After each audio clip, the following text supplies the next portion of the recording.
नमस्कार, मी Vaishali family foods Marathi या YouTube चॅनलमध्ये आपले खूप खूप मनापासून स्वागत आहे। चला तर आज आपण एक मस्त अशी रानभाजी पाहणार आहोत।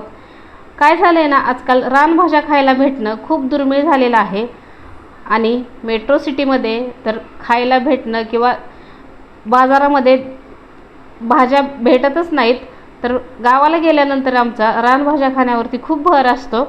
आईनं चिगळाची भाजी रानातून ताजी ताजी आणली होती। त्या भाजीची देठं काढून घेतली आणि स्वच्छ अशी 3-4 वेळा स्वच्छ पाणी निघेपर्यंत धुवून घेतली। आणि आमच्या घरामध्ये चिगळाची भाजी सर्वांना खूपच आवडते, प्रचंड लोखंडी तव्यामध्ये बनवलेली चुलीवरती। स्वच्छ धुतलेली भाजी बारीक कट करून घ्यायची आहे। ही भाजी खायला तर भन्नाट लागतेच, पण आपल्या शरीरासाठी देखील खूप पौष्टिक आहे।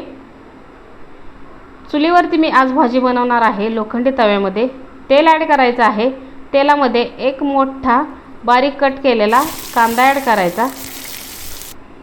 कांदा छान सोनेरी रंगावरती परतून घ्यायचा आहे। जर तुम्हाला ही भाजी खूपच आवडत असेल तर तुम्ही शेतातून भाजी आणल्यानंतर न धुता जशीच्या तशी भाजी घेऊन जाऊन 1 महिनाभर फ्रीजमध्ये ही भाजी छान टिकते।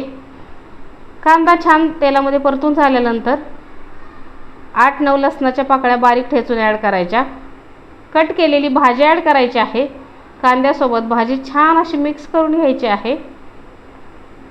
आता चवीनुसार मीठ ॲड करायचं। मीठ जरा कमीच ॲड करायचं, कारण शिजल्यानंतर ही भाजी खूप कमी होते, त्याच्यामुळे मीठ जरा थोडंच ॲड करायचं आहे, म्हणजे कमी। पहा, मिठाचं पाणी सुटलेलं आहे। आता याच्यामध्ये 4 चमचे मटकीची डाळ ॲड करायची। मटकीच्या डाळीऐवजी तुम्ही मुगाची डाळ ॲड केली तरी चालेल। ताट झाकून 3-4 मिनिटांसाठी भाजी शिजवून घ्यायची आहे। पहा, मस्त अशी आपली भाजी शिजली गेलेली आहे। आता 2 चमचे लाल तिखट ॲड करायचं। लाल तिखट शेवटी ॲड करायचं।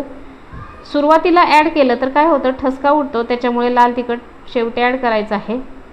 4 चमचे शेंगदाण्याचा कूट ॲड करायचा आणि मस्त असा शेंगदाण्याचा कूट भाजीसोबत मिक्स करून घ्यायचा आहे।